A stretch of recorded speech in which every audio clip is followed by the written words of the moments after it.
आज मालेगांव शहर कांग्रेस कमेटी की तरफ से एक प्रेस कॉन्फ्रेंस ली जा रही है। प्रेस कॉन्फ्रेंस का मकसद ये है कि कल हमने माननीय आयुक्त साहब को एक मेमोरेंडम दिया था और पीछे मैं समझता हूँ शायद एक महीना पहले 8 मई को भी हमने एक उनको लेटर दिया था कि भाई जो हमने हमारे मुद्दे आप इस पर गौर करके और फौरन तवज्जो देने तो हम धरना आंदोलन करेंगे। कल वापस हमने उनको एक लेटर दिया और पीर के रोज से मालेगांव शहर कांग्रेस कमेटी की तरफ से तमाम कार्यकर्ता लोग, तमाम पार्टी के जिम्मेदार लोग कारपोरेशन के गेट के ऊपर बेमुद्दत धरना आंदोलन करने जा रहे हैं, जिसका मकसद ये है कि मालेगांव के अंदर जो अभी नोटिस बढ़ रही है फिर पट्टी को लेकर, घर पट्टी को लेकर, उसमें रोड जो बढ़ाया गया है ये रोड से फिर घर पट्टी भरने का एक भी घर मालक जो गरीब यहां पर पावरलूम मजदूर है, चाहे यहां का सरमायादार हो, चाहे यहां पर छोटा मोटा धंधा करने वाला आदमी हो, जो इनका भरना आया है, ये कल तक के जो इख्तियार के ऊपर लोग थे ये कहा करते थे कि हमने जिस कंपनी को सर्वे का टेंडर दिया है वो सिर्फ नए जो मकानात बने हुए शहर के अंदर उसका हमने उनको टेंडर दिया है।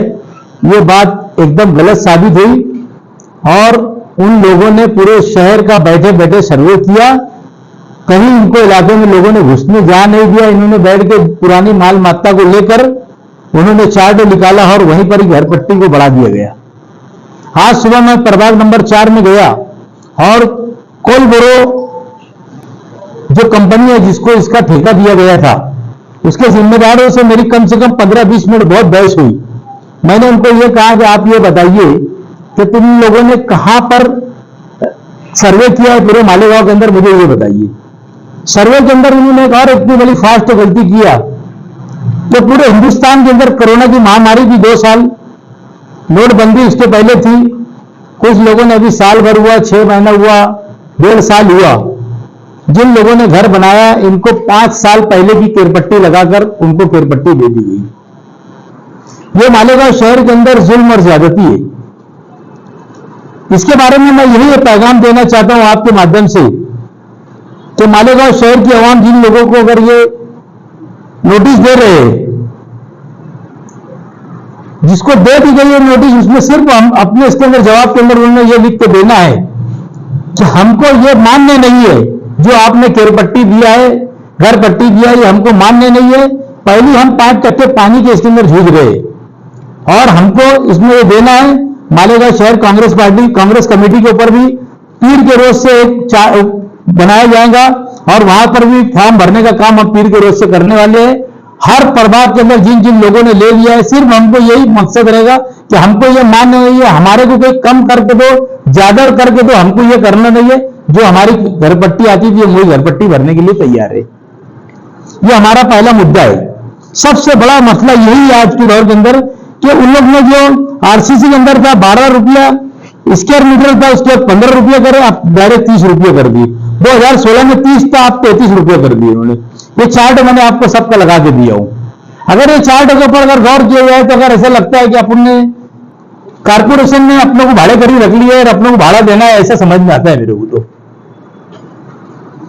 ये सवाल सबसे हर मालेगांव महानगर पालिका के अंदर आज की तारीख के अंदर है, जो इख्तियार के ऊपर 5 साल से इन्होंने आवाम का गला घोट दिया है और गला घोट के चले गए। ये आज इसमें साबित हो गया कि इन लोगों ने एकदम गलत काम की शहर के लोगों का। सब लोगों को यही कहा गया कि नई इमारत जो बन रही है इसका सर्वे करने के लिए हमने नागपुर कंपनी को दिए, ऐसा नहीं हुआ। और कंपनी ने भी ऑफिस के अंदर बैठे बैठे पुराने रिकॉर्ड निकाल लिए और रिकॉर्ड के हिसाब से पूरे मालेगांव शहर को केरपट्टी दे दी। दूसरा हमारा मुद्दा है पानी पट्टी 5% वाड़ का। ये इसके लिए भी हमारी तहरीक के अंदर ये भी एक चीज शामिल रहेगी। ये कब तक चलते रहेंगे? हम कमिश्नर साहब से अगर हमारे कोई बात भी होती है तो हम उससे पहले ये पूछेंगे हमें ये करना चाहिए, और नहीं तो हमारी पार्टी इख्तियार के ऊपर आती है कांग्रेस पार्टी के, सबसे पहले हम मुद्दा 5% पानी वाले सबसे पहले खत्म करेंगे। 2 नंबर का मुद्दा हमारा गुरुवार वार्ड के अंदर मौलाना ताहिर कैंपस जो है, उसको मुकुंदवाड़ी के अंदर जो इमारत बन के पड़ी है, जिसको अपन लोगों ने मालेगांव कारपोरेशन के अंदर सब्जी मार्केट के लिए बनाया था। आज तक की इमारत वहां पर चोरी हो रही है, पूरे दरवाजे खिड़कियां चोरी हो गए हैं। मैंने पीछे कमिश्नर साहब से कम आधा घंटा उसके ऊपर चर्चा किया। उन्होंने कहा अगर होता होगा तो अपन ये करेंगे, नहीं तो 4 नंबर प्रभाग उठा के अपन यहां पर डाल देंगे। अगर वो 4 नंबर प्रभाग वहां डाल दे, वहां कुछ ना कुछ होना चाहिए। जैसे कि मुझे अभी अखबारों के जरिए पढ़ते पड़ेगा, वहां पर ग्राउंड बनने वाला है, सब बनने वाला है, वहां का अतिक्रमण साफ करना चाहिए। मेरी अपनी भी वो ख्वाहिश है, क्योंकि लोग अपनी खुली जिंदगी, जिन लोगों ने घर ले चुका है, उन लोगों ने अपनी अपनी 11,000 कॉलोनी में जाना चाहिए। उसके बारे में हमारे को किसी को रोकना भी नहीं है, बिल्कुल उन्होंने अगर घर लिया है तो उनको चले जाना चाहिए। कलकत्ता कंपनी का हमारा तीसरा मुद्दा है। मालेगांव शहर के अंदर आप देख रहे होंगे, 4 साल पहले मालेगांव शहर के अंदर कलकत्ता कंपनी आई। हमारे माजी आमदार शेख रशीद साहब ने उनको मालेगांव आने के लिए हरी झंडी बताई और उन्होंने ताबा नहीं लिया। इत्तेफाक से वो इलेक्शन हार गए। हरी झंडी बताने वाले शेख आसिफ साहब थे। उसके बाद मुफ्ती साहब जैसी चुन के आए, हम उनको रोज बोला करते थे कि मुफ्ती साहब इस कंपनी को आने मत दो। उन्होंने भी एक, सिर्फ वो सुनते थे, उन्होंने भी एक सुनी नहीं, शहर के लोगों को ही वोटों से चुन के आए नुमाइंदे ने इस शहर को बेच डाला। पहले हरी झंडी उन्होंने बताया, पूरी बीजे का रजिस्टर उन्होंने भरवाया और निकाह कबूल इन्होंने करवा दिया उस कंपनी को।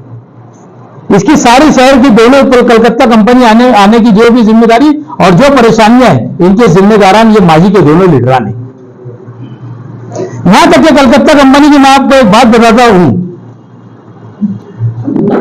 कि ये व्यापार कम और राजकारण ज्यादा कर रही मालेगांव शहर की कलकत्ता कंपनी। गढ़ नंबर 42 मालदा शिवार के अंदर गौठान के अंदर कुछ लोग 3 रोज पहले संजू दास साहब के पास गए थे और उनको बोला कि साहब हमारे पावर रूम जहां पर है वहां पर 4-6 गिट्टी मशीन चल रही है और हमारा पावर रूम चल नहीं रहा है और बार बार जो है मोटर ट्रैप हो जा रही है। उन्होंने उसको क्या जवाब दिया, ये मैं आपको बताता। खास बात यह है, कलकत्ता कंपनी वाले की ये बात आप सुन लो। उन्होंने जो मुझे बोला, मैं उसके ऊपर यकीन नहीं किया। उन्होंने मुझको फोन के ऊपर बोला कि संजू दास ने ऐसा कहा कि वो जो जहां पर वो गिट्टी मशीन चल रही है, शेख रशीद और शेख आसिफ के साथ के लोग हैं, तुम उनको जाके बोलो कि भाई इनकी गिट्टी मशीन बंद करो। मतलब संजू दास ने ऐसा बोला? बोले हाँ, संजू दास ने ऐसा बोला। मैं वहां से आया और फौरन कैंप में था। मैं आने के बाद उनके पास गया और उनसे फिर संजू दास को फोन लगाया। मेरे पास उसकी तमाम रिकॉर्डिंग मौजूद है। मैंने उनको कहा कि संजू दास साहब आपने उनको क्या कहा? बोले हाँ मैंने ऐसा बोला। मतलब क्यों बोला तुमने ऐसा? कंपनी तुम चला रहे, इसका मतलब तुम यह है कि एक पॉलिटिकल पार्टी को तुम चोरी करने की ये दे रहे कि तुम तुम्हारे लोगों को चोरी करने का रास्ता इख्तियार करो। तुमने ये बात क्यों कही? तुमने जो बात कही मैंने इसको नोट किया, मेरे इसके अंदर मैंने तुम्हारी रिकॉर्डिंग ले लिया। तो इस तरीके की कलकत्ता कंपनी की हरकत है। यहां का सरमायादार, यहां का गरीब पावर का बिल भरता है और चोरी जो है प्लास्टिक कारखाने वाले कर रहे हैं। उस पर भी जाके बोलो कि इस तरीके की शिकायत करो, तो वो बोलते शेख रशीद साहब के पास जाओ और शेख आसिफ साहब के पास जो इनके लोग ये चोरी कर रहे। ये शहर के लोगों को न्याय नहीं मिलेगा तो जाएंगे कहां? हम लोग आपके जरिए से कलकत्ता कंपनी वालों को यह इंतबा देना चाहते, अगर ये सब तुम्हारी अगर हरकत रही तो तुम्हारे के अंदर शहर के अंदर हम चलना फिरना मुश्किल कर देंगे। कांग्रेस कमेटी पूरी ताकत से तुम्हारे खिलाफ में, मैंने ये बोल चुका हूं, ये बात भी मैंने रिकॉर्ड कर चुका हूं कि उसके सीईओ को बोल दिया आप जो बात करें एकदम बिल्कुल गलत करें, हम मालेगांव के अंदर तुमको पहले चलना मुश्किल कर देंगे कलकत्ता कंपनी को। तुम्हारे जिसको हफ्ते दे रहे वो डरेंगे, जो ले रहा वो तुम्हारी मिन्नत समाजत करेंगे, हम लोग नहीं करेंगे।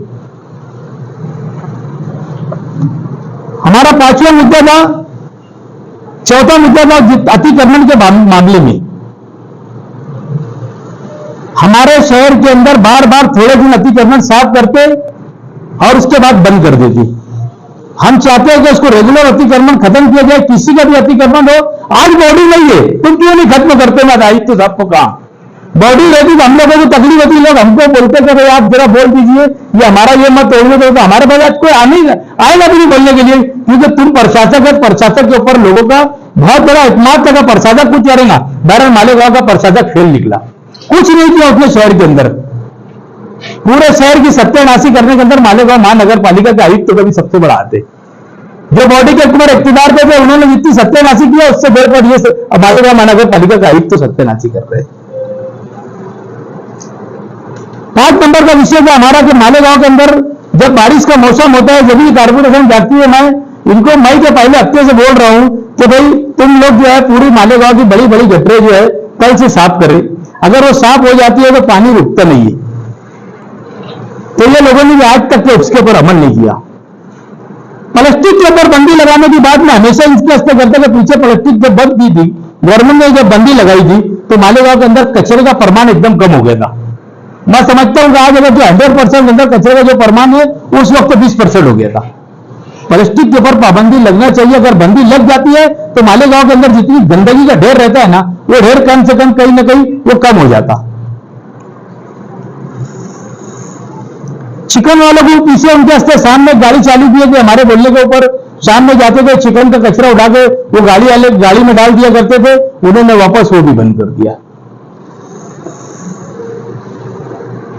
साफ सफाई के मामले को लेकर मैंने आपको बताया, ये सारी चीज को लेकर हमारा 1 नंबर का भी मुद्दा फिलहाल जो रहेगा वो हमारा रहेगा जो घर पट्टी इन्होंने दिया ये हमको मंजूर नहीं, मंजूर नहीं, मंजूर नहीं। हम कांग्रेस पार्टी इसके खिलाफ एकदम शिद्दत से एहतजाज करेंगी। जिनको नोटिस मिल गई वो नोटिस लेकर कांग्रेस कमेटी के ऊपर पीर के दिन से जाना रहेगा, वो भर भर के सबको फॉर्म देंगे, वो जाके प्रभाग में जमा कराओ। हमारा यही मतलब जिसको मिल गया हमको नहीं भरना है, हमको मानने नहीं है। और जो नई नोटिस देने के लिए आएंगे मालेगांव शहर के लिए लोगों ने लेना नहीं। हम पूरी ताकत से साना बासाना शहर के लोगों के साथ खड़े। ये हमारी आज की प्रेस कॉन्फ्रेंस का मतलब था। हम पीर के रोज से मालेगांव महानगर पालिका के सामने तमाम कार्यकर्ता तमाम पदाधिकारी बेमुद्दत धरना देने के लिए जा रहे हैं। अभी आयुक्त साहब ने 5 बजे मुझे बुलाया है। अगर हमारा समाधान उन्होंने कर दिया तो हम सोचेंगे उसके ऊपर हमको क्या कर रहे हैं। अगर हमारा समाधान नहीं होता तो हम पुलिस परमिशन लेके पीर के रोज से बेमुद्दत धरना वहां पर देने वाले हर हाल में कांग्रेस पार्टी शहर के हित के अंदर काम करने के लिए तैयारी पूरी तरीके से कर।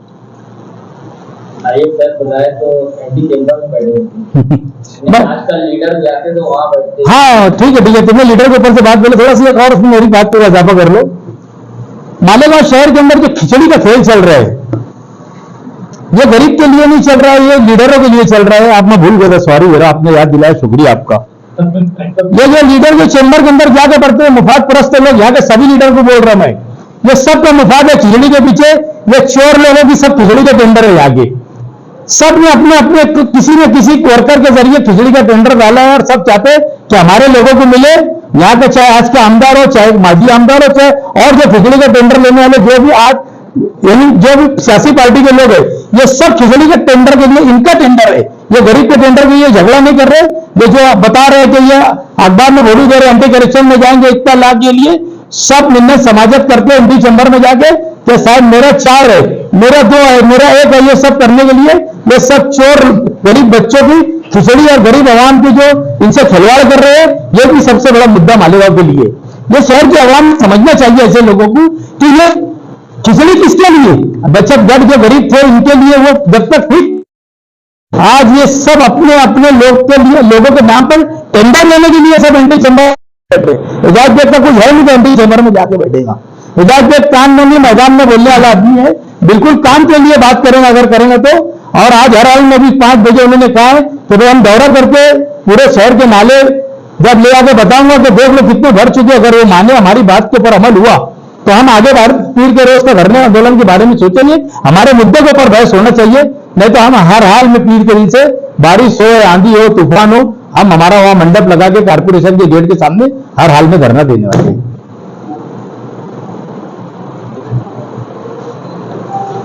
घर पट्टी का आपने बताया तो महासभा में मंजूर, आप कैसे उसको बंदी करें? ऐसा है महासभा आप सबको मालूम है कि ऑनलाइन महासभा चल रही थी, जिसको जो ठहराव करके देना पड़ा उन्होंने ठहराव कर दिया। और ये हमेशा अपनी आज के जो राष्ट्रवादी के लोग जो कल कांग्रेस में थे इन्होंने हमेशा अपनी सफाई दूसरे के जरिए दिया। उन्होंने असलम अंसारी को 15 दिन पहले सफाई देने लगाए थे घर पट्टी के नाम पर। बार बार ये क्या कहते थे, हमेशा ये बोला करते थे कि ये जो हमने सर्वे करने दिया नए जो मकानात बने उसका सर्वे करने को दिया, ये शहर के लोगों की आंख के अंदर मिर्ची डाली गई। और जब एयरपट्टी जब नोटिस बटी तो उसका सर्वे की जो रिपोर्ट आई, उसका चार्ट जो आया, उसके चार्ट के मुताबिक हर घर का उन्होंने, जहां इलाके में उन्होंने कभी गए भी नहीं, उनको मालूम भी नहीं होगा एरिया कहाँ है, इन्होंने बैठ के कागज के ऊपर उसको सर्वे करके और दे दिया। मैं जब 4 नंबर आज प्रभाग में जब पहुंचा तो इतनी गर्दी थी, यही मामले में लोग लेके परेशान है। एक आदमी मुझे मिला 12x25 का घर है, 8,000 रुपया घर पट्टी आई बोले। पहली पावर के अंदर अपन परेशान है, जिनका 600-800 रुपया बिल आता था उसका 2,000 2500 बिल आ रहा, तो यहाँ का पावर लूम मजदूर खाएंगा क्या और भरेंगे क्या? आप तुम खुद बताओ कि कितनी परेशानी का मसला है। हम कोई भी हाल में कंप्रोमाइज नहीं करेंगे इसके अंदर, इनको अपनी दर वापस लेना पड़ेगी, हम यही चीज के ऊपर लेकर हम थम रहेंगे।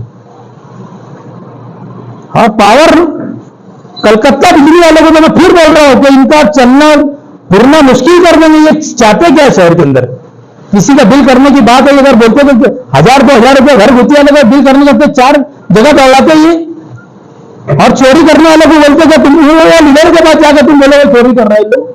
इसका मतलब हमने क्या चलना, हम पावर लूम बिल्कुल कलकत्ता कंपनी के लोगों को हम माफ नहीं करेंगे।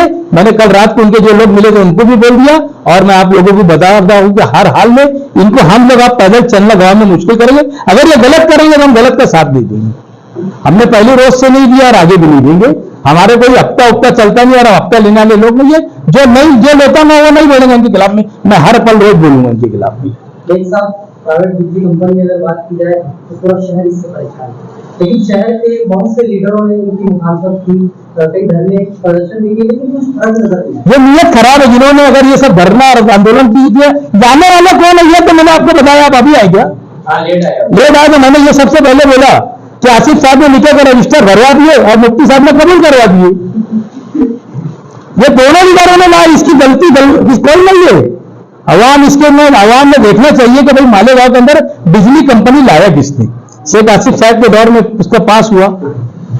अगर वो चाहते तो जब कैबिनेट के अंदर पास हो रहा था या इनको इन्फॉर्म थी तो इन्होंने पूरे शहर के लोगों को, ये शहर के एमएलए थे, इन्होंने पूरे शहर के लोगों को इकट्ठा करके और पूरे लोगों को वोट पे लाना चाहिए था। इन्होंने ऐसा नहीं करे, इन्होंने उसको हरी झंडी दिखा दिए।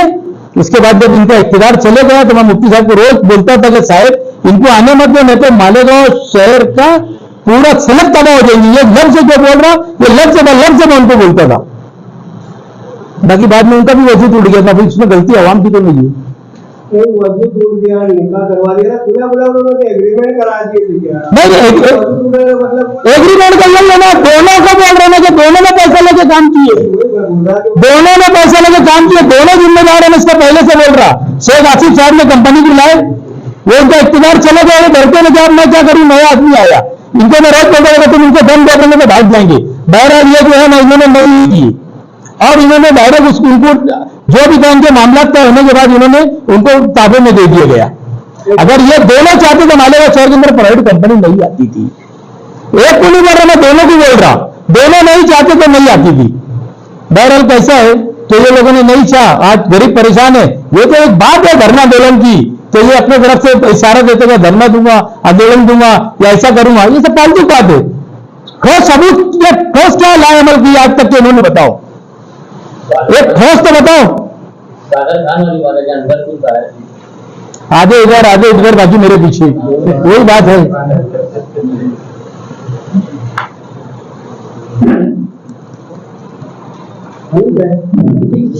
चार्ट दिया हूं मैंने, उसके चार्ट के हिसाब से छापो उसको, समझे क्या?